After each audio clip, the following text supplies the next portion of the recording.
When I opened my eyes for the first time, I didn't know where I was. The world was quiet, still. Blocks of green stretched out before me, rolling into the distance like a painting that had come alive. The sun floated above me, square, bright, and almost too perfect. I didn't remember a name. I didn't remember a past, just the sound of wind through leaves and my own heartbeat. I took a step. The grass crunched softly beneath my boots. The air was cool, clean, and carried the smell of something new, something untouched. A bird called out in the distance. I looked toward the sound, half expecting someone to answer. But there was no one, only me, and this strange, beautiful world. I saw a tree nearby. Without thinking, I reached out and punched it. The wood broke apart in neat, perfect cubes that floated into my hands. It didn't make sense, but somehow it did. Like my body already knew the rules of this place, even if my mind didn't. When I held the first block of wood, I heard a sound, a soft, musical chime, like the world itself was welcoming me. That's when I realized I could build, so I did. A tiny shelter of dirt and wood, rough, uneven, but mine. I built as the sun crossed the sky, its square glow turning gold, then orange, then red. And when the light finally began to fade, I felt something deep inside me, a strange, quiet fear. Because when the sun disappeared, everything changed. The world that had felt so alive became silent. The wind stopped, the birds went quiet. And then, somewhere behind me, I heard it, a groan, low, heavy, and close. I turned slowly. There, in the distance, stood a figure. Its eyes glowed green in the dark. It moved toward me, slow, deliberate, hungry. I didn't wait. I ran back into my shelter and blocked the entrance with dirt. My heart was pounding so hard I could feel it in my hands. Outside, I could hear footsteps, scratching, and then nothing. I sat in the dark for what felt like hours, watching the faint light of my torch flicker against the walls. And as I stared into that trembling light, a thought came to me, one I still can't shake. What if I wasn't the first one to wake up here? What if this world remembers?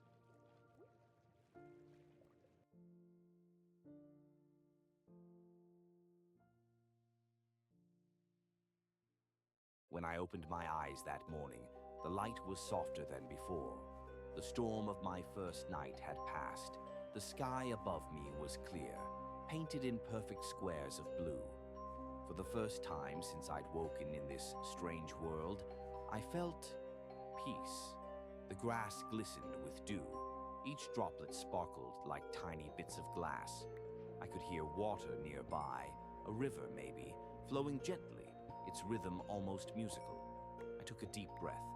The air smelled fresh, untouched. No smoke, no metal, no signs of anyone else.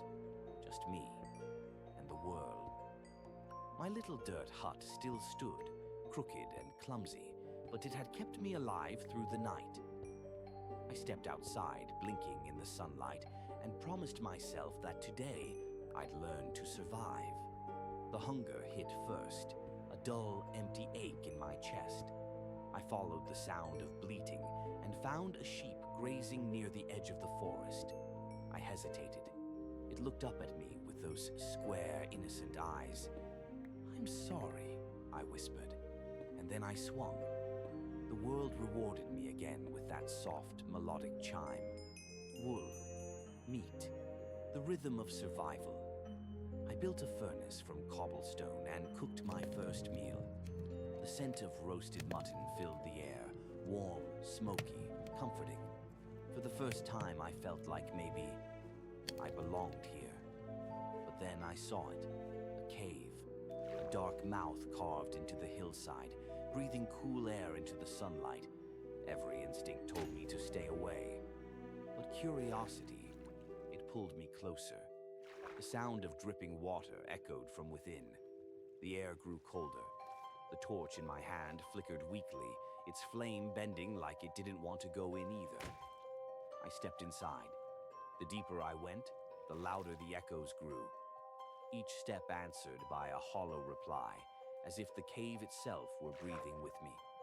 I found iron, my first metal, and the chimes sang again, echoing beautifully through the dark. My heart swelled. I was learning, growing. Then I heard it.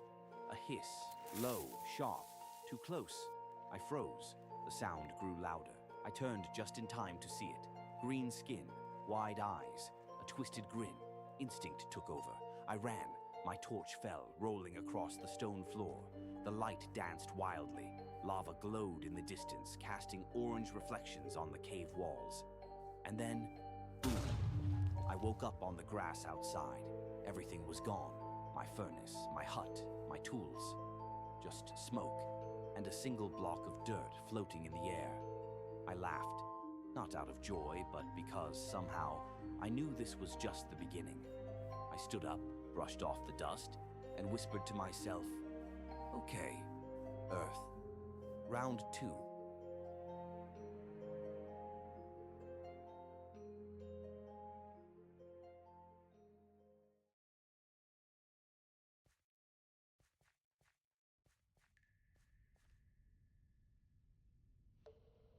I've explored hundreds of caves, some shallow, some deep enough to feel like the world forgot them.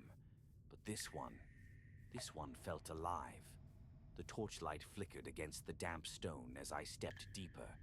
My boots scraped gravel, echoing back at me, too loud, too sharp. Every sound felt borrowed, like the cave was letting me use its silence.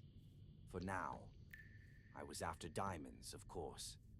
Always diamonds. The lava pools hissed nearby, painting the walls orange and red. I could smell the heat, taste the metal in the air. I placed another torch. It sputtered, flickered, went out. I froze. For a moment, the only sound was the drip of water and my heartbeat. Then, a whisper.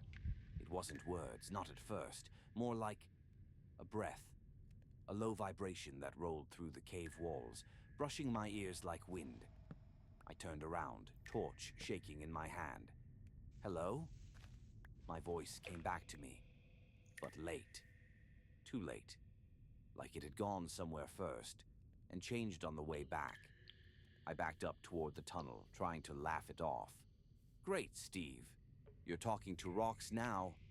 But then it whispered again. This time it was a word. "Leave."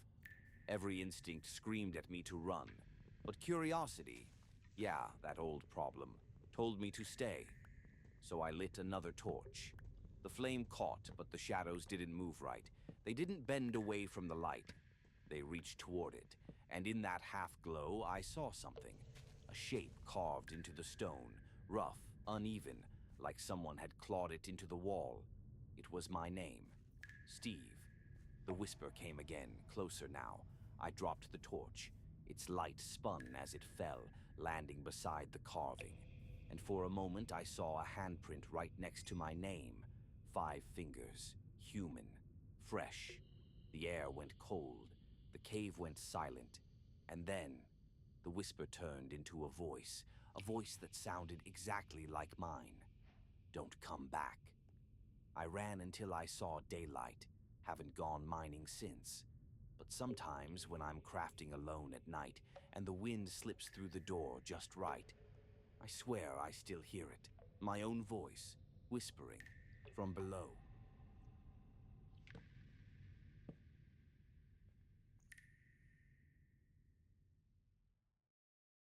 The story ends here, for now.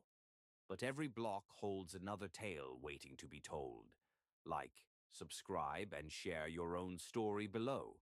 Who knows? It might just become the next story in Steve's Storyverse.